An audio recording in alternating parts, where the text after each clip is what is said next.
Good, beautiful morning, everybody, and welcome to the Monday edition of Shortcuts for Your Soul. Happy Thanksgiving to all my Canadian viewers. Happy Thanksgiving. May your day be filled with love, joy, peace, and communion with your family and friends and loved ones. It is time that humanity get closer to that reality. It is a beautiful brand new day on this planet. Think about that. You can never repeat the same day twice. Every moment is new. And only humans can believe they can repeat the same moment again. It's a very fascinating thing. Today I have with me the energy of my guardian angel John, who's been with me since I was about 20 years of age. In the background, of course, before I became aware of his presence. But I do remember very clearly hearing his voice one day when I was 20 years old, standing on the Bloor Viaduct here in Toronto. I was about to jump off the bridge, and he spoke to me and said, "Don't jump." And I looked around for a voice in the air, but there was nobody there. And he simply said, "Get down off the bridge. Go to the payphone in the corner. Call this phone number and ask for this man." And that moment changed my life. And, it's become a real defining thing. But everybody has these guides and angels. They're with you if you just listen. They tell you to not drink. They tell you to not do drugs. They tell you to not to be violent and aggressive. They try to tell us all the time. Little things will happen. If you're attentive and listening enough, you'll be able to actually hear their voice. I was fortunate enough and desperate enough at that time that I was looking for any shred of possibility that someone could help me. And he did. And he wanted to talk about the great awakening that's unfolding right now. And it's huge. There are like 2 billion souls awakening on this planet right now. 2 billion souls. What does awakening mean? This is one of the very first things that people don't understand about what does it mean to awaken. It means that you recognize that the identity that you've been given by your environment is not the source of who and what you are. That moment where you realize, I am not my thoughts. I'm not these emotions. I am an awareness. That's the moment of awakening. You begin this process of awakening where you begin to question your beliefs, your ideas, your values, yourself. You don't just accept what other people tell you. You begin to question and evaluate the meaning of ideas and thoughts, what thoughts can create. And you suddenly become self-aware, aware of yourself as something different than the body that you're in and the personality that the environment's given you. It becomes very valuable and beneficial if you come to the understanding of this, that you are in conflict because you are in a process of awakening. When things do not feel right inside you, it's because there's one part of you recognizing that something is not right, and another part of you recognizing that something is less right. And when you begin to observe your own mind, your own thinking thought process, and you begin to observe them without being attached to them, you can begin to realize that many of the thoughts that you have in your mind have very little to do with who you actually are as a spiritual entity, here to demonstrate creation and the function of creation in a physical dimension. The impact that you can make on your life and the lives of others is without measure when you do not have the restrictions of your existing thoughts, beliefs, and ideologies in the way. That is, you don't come to a fixed, permanent understanding that life is this way or life is that way. You expand your parameters for life and its definition and what creation is, and that you are a part of creation and that you are able to initiate creation. It's a very wonderful and exciting time for all of you on this physical planet. To begin this process of awakening, you need to simply step back and begin to observe your thoughts, observe the emotions, begin to recognize that many of the thoughts that you have are not even yours. They were given to you, and you acquired them through your 5 physical senses.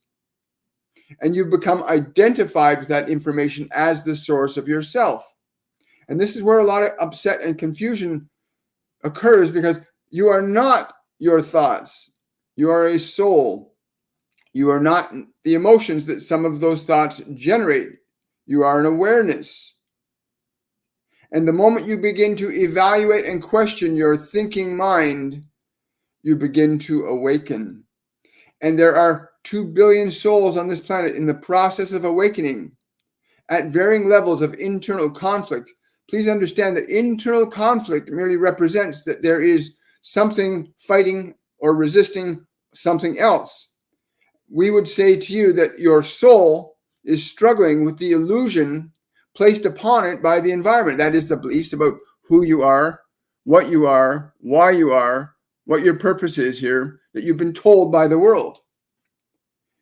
Your purpose is infinitely broader in scope and greater in potential effect than any individual on this planet could ever tell you, but which you yourself must become aware of, that you must learn to discern between your mind, your body, and your awareness to begin a process of affecting creation. That is, that you begin to become a deliberate and intentional creating individual in this dimension of time and space.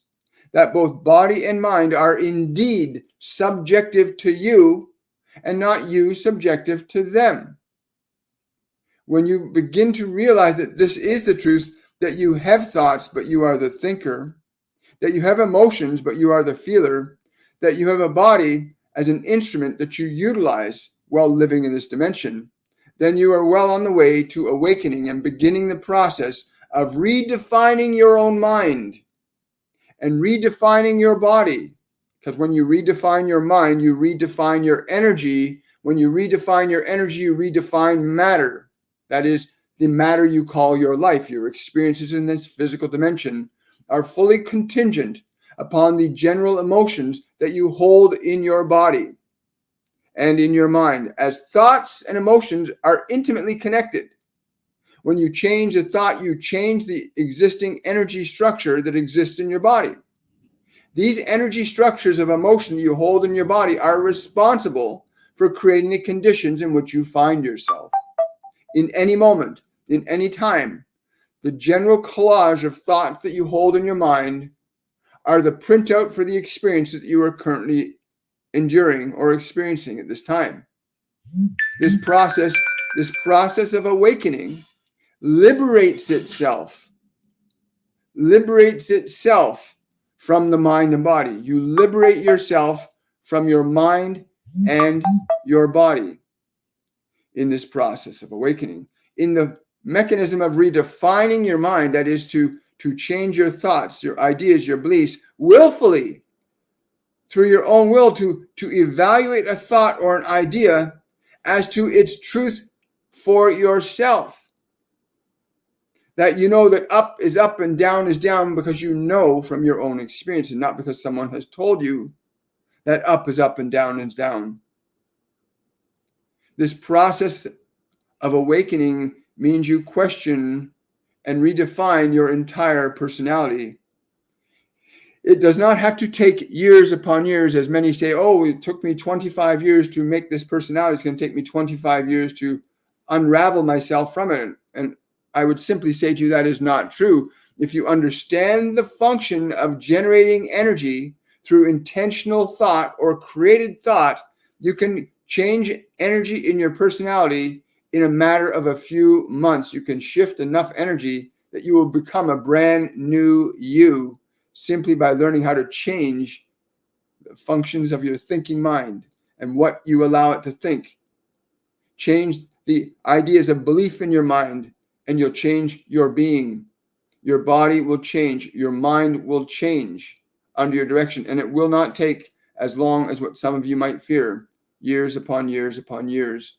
That is the old model. Transformation and transmutation, once understood as a process by an individual, can affect change rapidly and quickly in both the body and in the environment. They are not separate elements. The body and the environment are one and the same thing. They're of matter. Mind and thought are energy that organize structures of emotion that stimulates or directs matter to function in a particular way. The energy of joy and excitement naturally causes a flow of energy in the body that causes the body to act in certain ways. The energy flow of an emotion like anger causes the body to act in a very particular function. Emotion organizes matter. And all of your experiences are being organized by the nature and quality of the thoughts you hold in your mind. And these thoughts are generating emotions consistently and persistently, which is why some conditions seem to remain in your life. But the moment the emotional energy is changed in your system, a corresponding change will begin to unfold in the environment around you. This is easily demonstrable. Even in the function of meditation, you can learn this very quickly and easily. Now, the Great Awakening is great because there are so many of you in this process right now.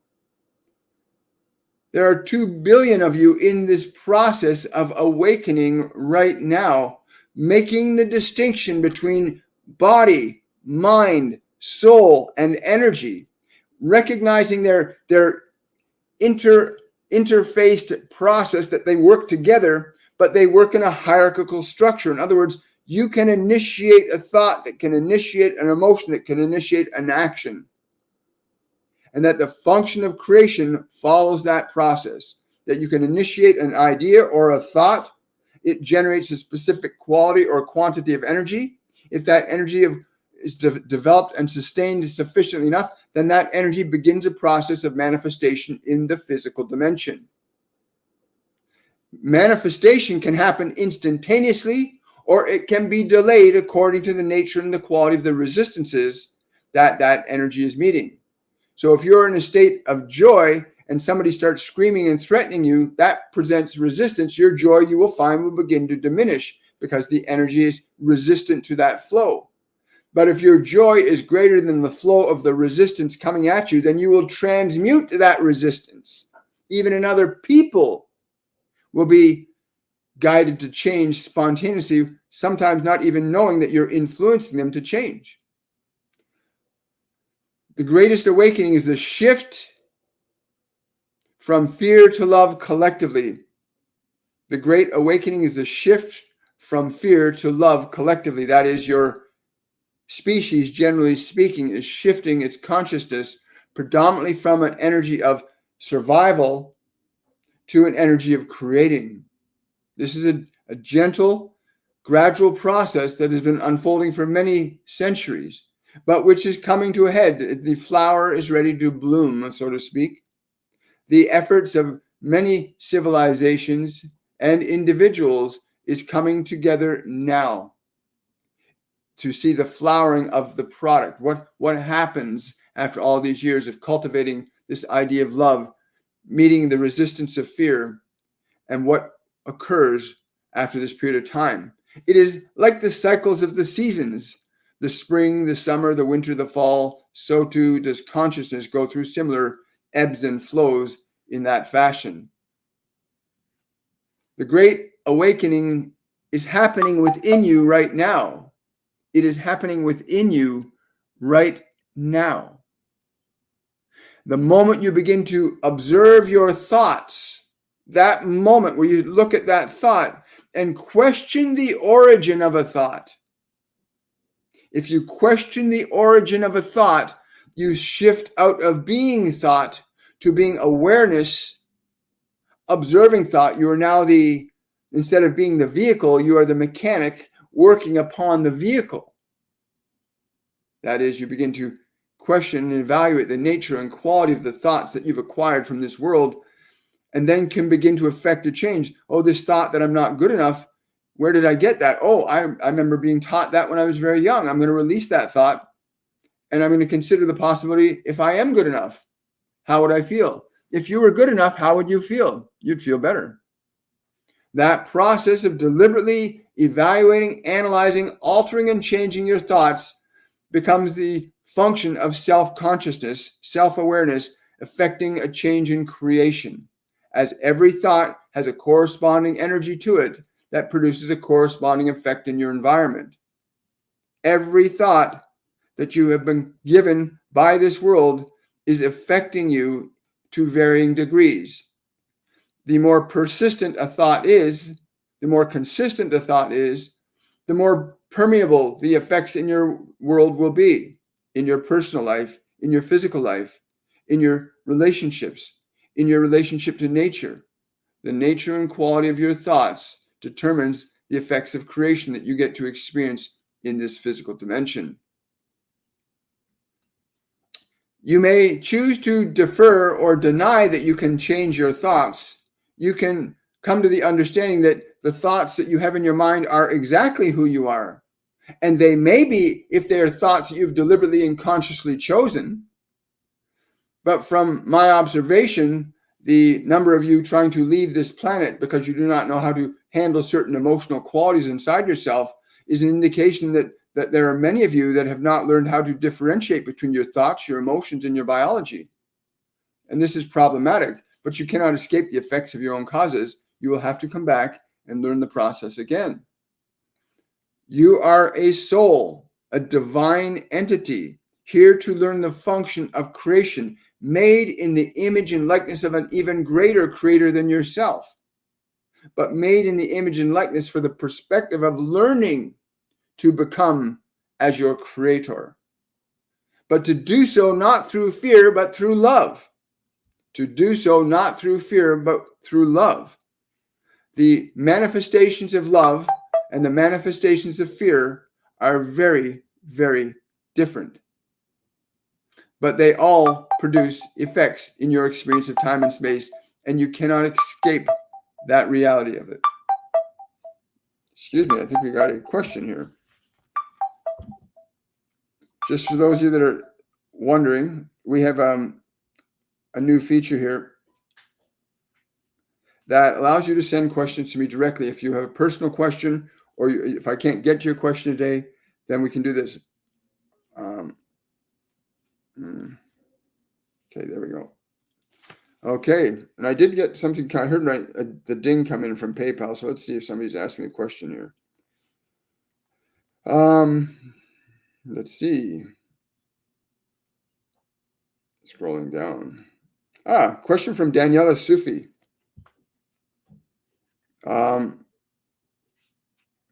Could you please let me know the answer to the question one? I'm trying to get the whole story here. It'll be in the Gmail. So there's a question. She said this one.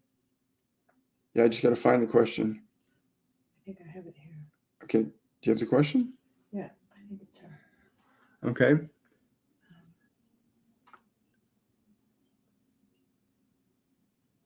What is my father-in-law's Blaine's advice for me?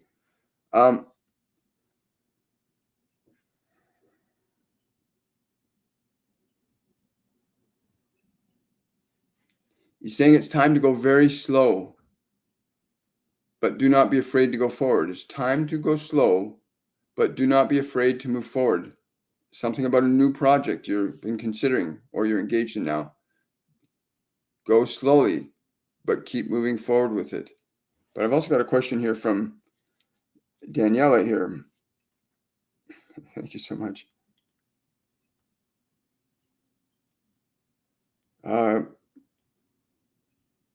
Message from Courtney here. Let's see, where's your Courtney? I don't see your question. I just see. I think that was her. Yeah, hi Courtney. Thank you for that. Really appreciate that. Because if we can't get your question, just send it. You can go through my Linktree links for PayPal. But yes, I will. So John just wants you to come back to this because it's very important you understand that you are part of the Great Awakening. Every single human is, whether they're aware of it or not. Every single human is part of the Great Awakening. It has nothing to do with your so-called political mechanisms. It has very little to do with your so-called economic mechanisms. It has everything to do with your understanding, your beliefs, and your values that you hold in your mind and in your heart that cause you to do what you do or what you do not do. At the point of questioning these things, you liberate yourself. You liberate yourself from subjectivity to what the world has told you you are supposed to be. Because there are certainly ones here who are gaining great advantage that you're simply doing as they tell you to do, and thinking as they tell you to think, and being as they tell you to be. And you will remain a slave to this until you awaken your soul.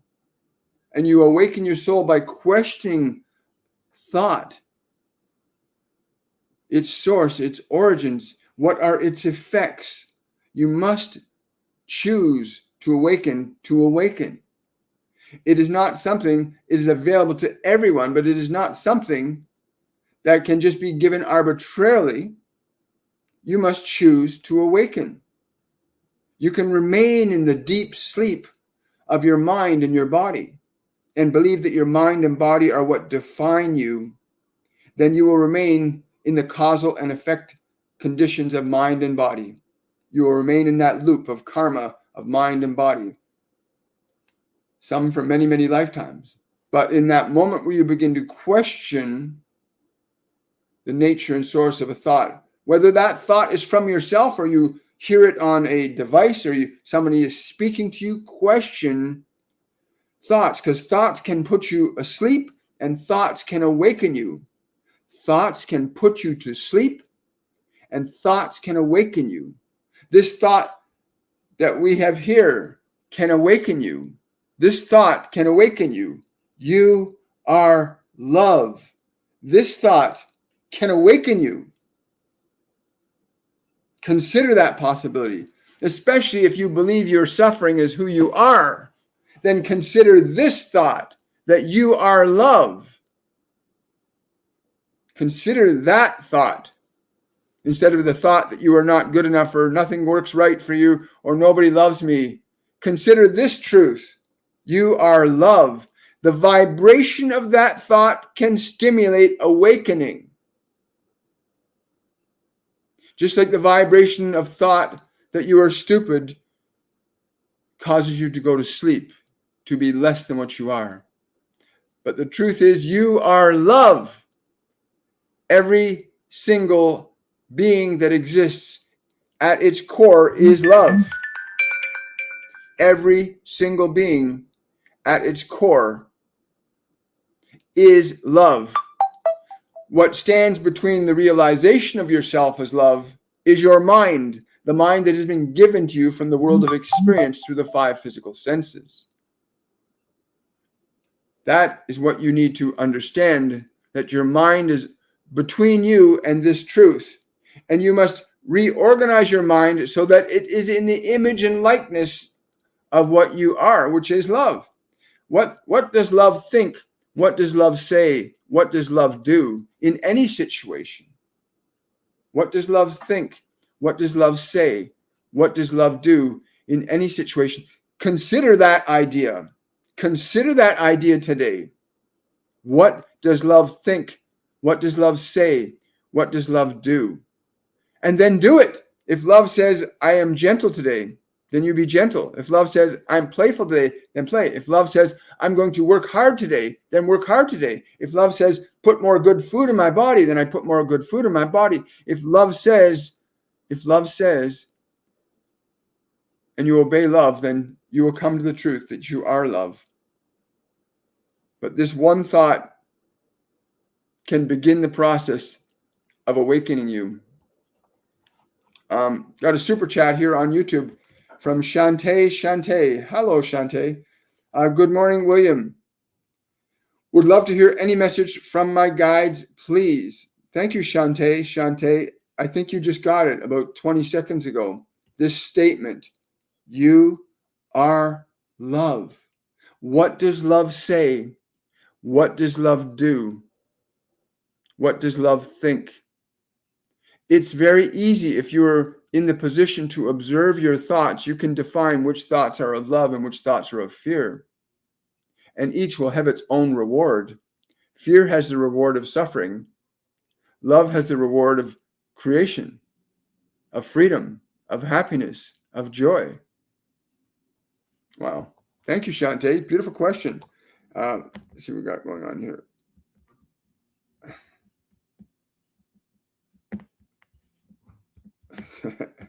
Okay. We'll keep going there. I'm still learning how to use this PayPal feature properly, but we'll get it right here. What a wonderful day.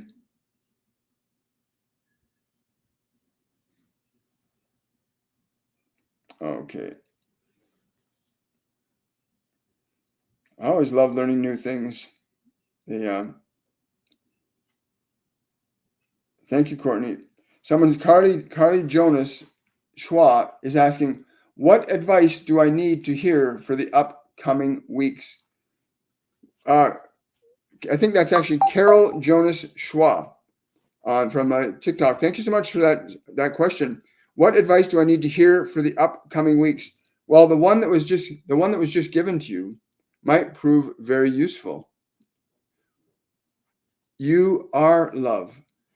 Conduct yourself in this way for at least a week. In everything you say, in everything you think, in everything you do. Choose to define, is this what love would say? What would love do? What would love think? This one truth about yourself can awaken you. You are love. And I'm not sharing why, but I'm getting, I just want to, I don't know why I'm getting octopus, but I am getting octopus 8, something about 8. Look for the number 8. Look for the number 8 and follow the number 8. It's going to lead you somewhere. That's really cool. Thank you.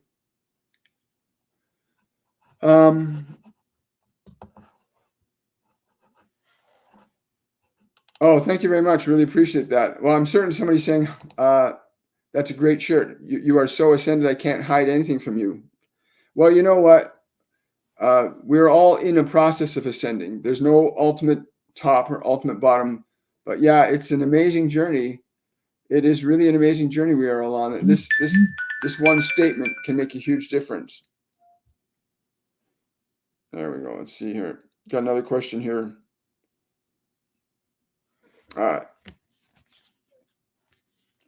Now, I can't read this question from Nar. Oh, there we go. Let's see what we got here. Question from Nari. Hello, Nari. How are you doing today?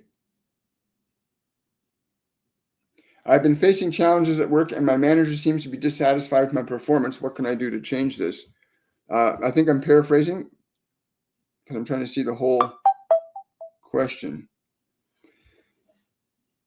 The function of love, please understand, there are only 2 functions that exist in your world. Only 2 functions of energy that exist in your world. They are the functions of love and the functions of fear. There are no others. You can only serve one or the other. You can only be one or the other. There is no middle ground. There is no other third perspective. There is love and there is fear. If you are in alignment to love as your function, if you're in alignment to love as your function, that is what you think, what you say, what you do, comes consciously from love, then there is an inevitable outcome for you. And for this dear manager, give him your love in your mind's eye. Give him the joy and gratitude for his guidance as he is seeking to guide you. He is seeking to guide you. Do not misunderstand how love may guide you or lead you. Oh, thank you so much. Hello from New Brunswick, Canada. Good to see you. Got Eastern. Where? I wonder where in New Brunswick you're from. I've been to Shediac and Bouctouche and Moncton. Been to a few places down there. Oh, you're very welcome, Shantae. You're very welcome. She's just saying, got the message. Someone saying 8 is infinity. It is creation, the circle of life. We are infinite soul. This is my channeling of 8. And that's from Lauren. Hi, Lauren. Good to see you again, darling. Nice to have you back. Yeah, I miss you too, Mary. But you're always welcome. We have for those of you that are familiar with our program, we have you got 5 more days to register for our upcoming 101 Masterclass on awakening. It's literally a process for how to awaken yourself. and how to connect your guides, how to connect your angels. It's a 3-week program that lasts for 3 weeks, from Sunday to Friday, for 3 weeks in a row. There's one live event every single day. We're working with a total of 5 mediums in our program, assisting you in opening up your clairs, clairvoyance, clairaudience, clairsentience, claircognizance. The Ascended Masters channel through me various lessons throughout that 3 weeks and teach meditative processes that elevate your consciousness out of the confinement of mind and body. Because most people believe that what they think in their mind is who they are. And that's not the truth. You are not your thoughts. Your thoughts are something that are given to you, but a lot of people believe they are the thoughts they've been given. The fear they watch on television, they believe that's them now. Kids and most people are having difficulty sleeping at night because they watch these shows that put fear and terror and death and destruction in their minds. And how is your body going to want to go to sleep into a subconscious mind filled with that, right? Doesn't want to do that. Doesn't want to do that. But use the love, darling. Use the love. And thank you for that. Thank you for that super chat. Really appreciate it. Someone's asking, how can you help a child tune into love when they tuned into fear and negative thoughts? When they're tuned into fear and negative thoughts? 2 reasons. This is a great question, and I think every parent needs to know this. What you think and feel about your children, they receive and respond to it. If you're afraid for your children, you're giving them fear. If you hold in your mind your child, a high vision for your child, 10 minutes a day, you do this 10 minutes a day, and I promise you in 5 days there will be a change. For 10 minutes every day when you're thinking of your child, see them living the life joyful. See them surrounded by people that love them. See them being adored and respected and appreciated. Let your love be given to them, not your fear of what will happen to them, but give them the possibility, the energy of possibility. And ask to be given ideas and inspiration that you can send and transmit to your child. Parents, you are never separate from your children, even by time, even by those that leave the physical dimension. There is a connection in spirit that is unbroken within all of you. And what you shall think about others affects and influences them. So let your love be what you offer this beautiful child of yours that came out with all the hope and possibility that you did. Do not hold them in the energy and the spirit of fear, but hold them in the energy and spirit of love. See the possibilities for their life. Speak to them in the context that you believe they will succeed and find fulfillment and happiness. Give them inspiration. Give them possibility, but do not give them your fear. Stop giving your children your fears. Stop thinking fearfully about those that you love. If you are going to think anything about anyone, let it be that of love, not of fear. Your love will offer so much more. Even in the realm of the unseen, you can influence those that are close to you through love. But you get so concerned and afraid that your fears and concerns, just like love, they come upon you. They come upon you. So surrender the offering of fear and offer love in its stead. And if you do this for 10 minutes a day to see your child living a fulfilling, happy, joyful life, physically, mentally, emotionally, and spiritually, to hold that vision, to hold that passion in your heart towards your child for 5 days, 10 minutes a day. And then you come to tell us what occurred. You come to tell us what occurred, because it will occur. And if you choose to do more than 10 minutes, then do it all day. Hold love in your heart all day for those you love. But 10 minutes might be a stretch for you in the beginning. But when you begin to see the results, it will become quite satisfying to understand that your own energy can influence and affect everyone and everything around you. Such a beautiful thing. Such a beautiful thing. I understand.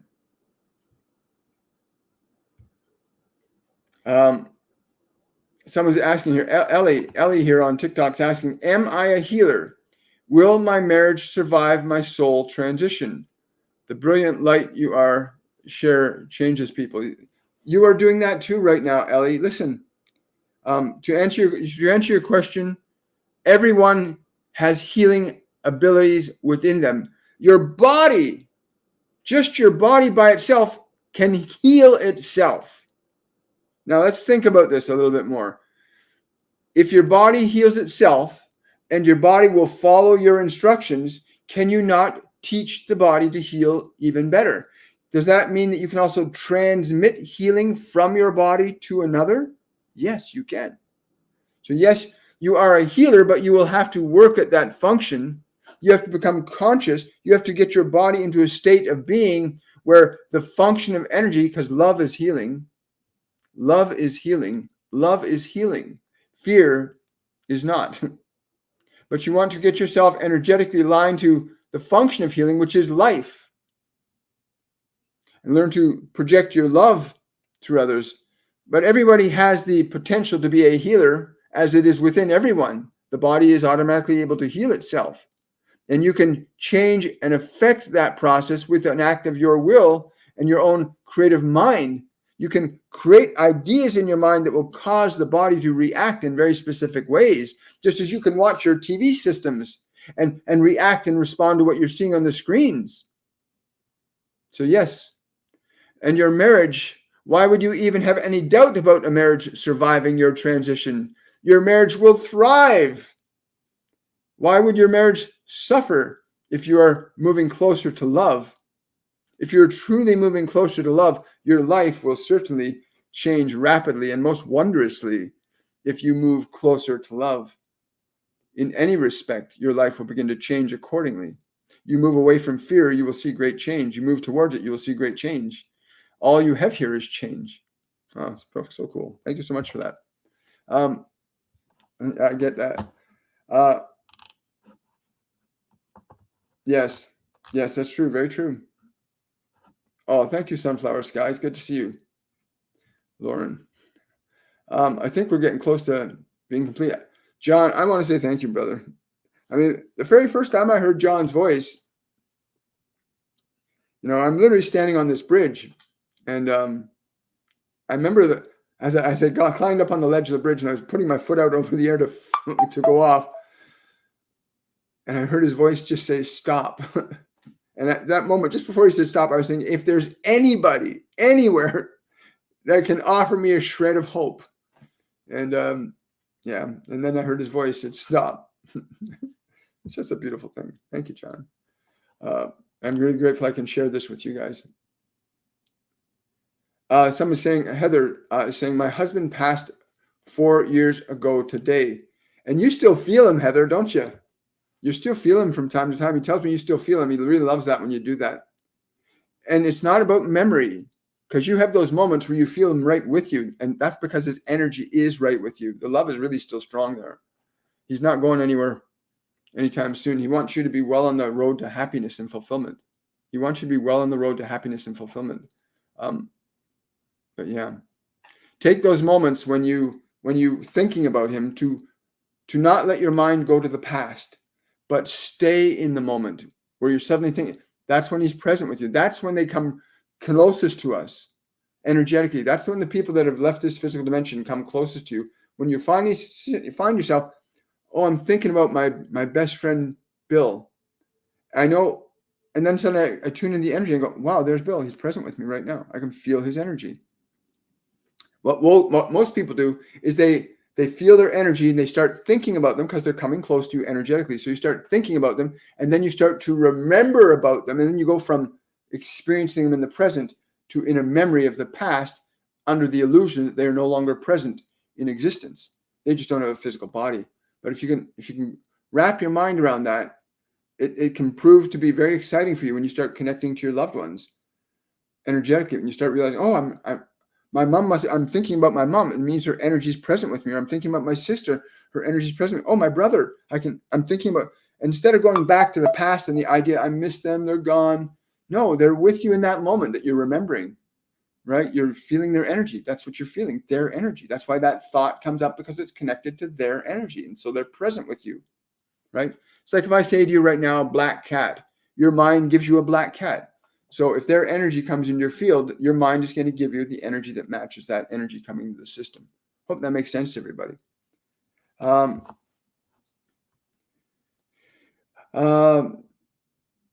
Yeah, very great center. Somebody's saying here, Ellie saying being aware of intention changes your life. It absolutely does.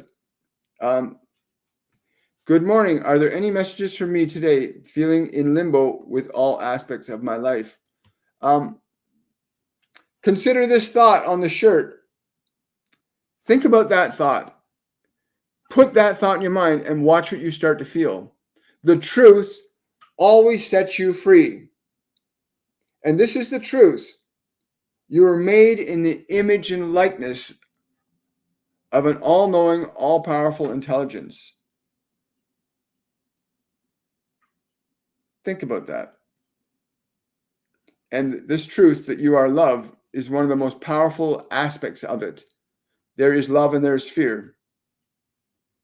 Those are the only two choices that we have.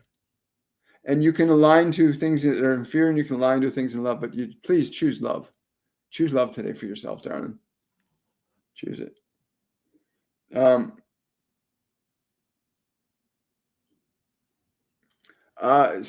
Somebody's asking for a message from the brother, and I'm just getting play ball. I'm seeing a bunch of kids playing at soccer. They're kicking a soccer ball around. He loves the ball. He says, "I love the ball. Play ball with me. Play ball with me." I don't know. When you play soccer, he's with you. He likes it when you're playing soccer. He really loved that too. Wow, that's cool. Oh, hi there. Hi guys. Someone's saying, I can feel when a relative is nearby. I get some feeling or see lights flicker or dragonfly around. Yeah, that's the whole thing. When you start to sense the energies, in our masterclass, which is our beginner's masterclass on awakening, you will be taught very specific techniques for learning to tune into the energy of your guides, your angels, loved ones, because they are an energy. Just because they're not in a physical body doesn't mean they don't exist. And how can I say that? Right now, we are all sitting together, and around us are thousands of radio stations and television stations and signals going back and forth, cell phone signals. We don't hear them with our physical ears because they're on a different frequency. But if you could tune into that frequency, you would hear it. So the signals are there. So when the person leaves the body, they don't have the instrument to broadcast into this dimension the same way. So they can't speak in physical words, although some have been able to do this. They can generate a sound wave with their energy. But generally speaking, when you don't have a physical body, you're not on the frequency of sight, sound, touch, taste, and smell, but you're on the frequency of consciousness. Just like different radio stations have a different number, Q107, 104.5, 97.3, whatever it is the station is, you can tune into it and hear it as long as you have a radio that can tune into that. And if they don't have a body, you can't tune into them on that level, but you can tune into them energetically. I hope you understand that, but you can learn all about that and come and learn. Sign up for the course today. Go to my website, williammichaelforbes.com. Sign up for the 101 Masterclass Awakening and come and awaken. Open your clairs. Get liberated from the matrix of this world, because this world has you enslaved to its beliefs, its understanding of what you are supposed to be. And that's something somebody else chose for you. You didn't choose to think what you're thinking. Someone's saying here, my husband is very negative, and that is reflected on our finances in every aspect of our life. Should I leave him? Would my life get better? I just want love and peace in my life. Yeah, I would say to you, your husband's in a lot of pain, and he doesn't know how to deal with it. He doesn't know how to shift his energy. He has to learn to shift his energy. He's a good man, which is why you're with him. You need to encourage him. The little things that he does that are right, compliment them. Every little thing that he does that is good, compliment it. Whether he goes and runs an errand for you, whatever he does, compliment it. The areas where he's not doing so well, ask him how you can assist. Ask him, what can I do to support you? Ask him. He can't read your mind. He doesn't know what you're thinking, but he does love you. He's just not certain about what to do. Finances will change when you change your energy. And he needs to let go of all of his fear around money. I'm being told he's got a lot of fear around money. He has to let the fear go. If you hold on to fear, it creates very specific conditions in your life. If you're holding on to love, it creates specific conditions in your life. There are different spectrums in fear, and there are different spectrums in love, right? Different degrees of love, different degrees of fear. On the darkest side of fear, there's murder and violence and aggression. On the lightest side of fear, it's irritation and frustration, right? But there's also these other elements in between. And the same with love. It's got its most profound state of bliss, which is a comprehension of your unity with all that is. And then there's the simplest level of it, which is like feeling good. I'm okay. I'm feeling good right now. But then there's all these different degrees in time, from bliss to excitement to joy to playfulness. Many different degrees of these different elements. But you need to help your husband get out of his vibration of fear. Last question here from TikTok. How do I get out of this depression? This is a great question. Everybody wants to get out of their pain and out of their suffering, and rightfully so. But the only way out is through, but not in the way you think. In our one-on-one masterclass, you will learn a way of how to deal with your emotions differently than you've ever dealt with them before. But for you, particularly today, right now, turn your attention to where you feel that depression in your body. Turn your attention to where you feel that depression most in your body. Is it just in your head? Is it in your chest? Or is it throughout your whole body? Just become aware of where you experience that feeling of depression. As you become aware of where you experience that feeling of depression, I want you to think these thoughts to your depression. That is, you're going to think these thoughts to your depression. And you're going to think these thoughts in a tone of voice that sounds like you really mean it, okay?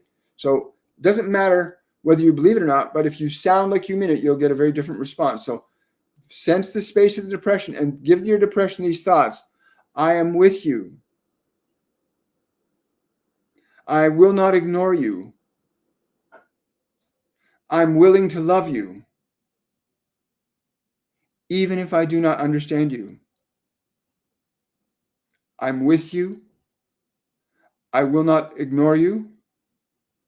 I'm willing to love you, even if I do not understand you.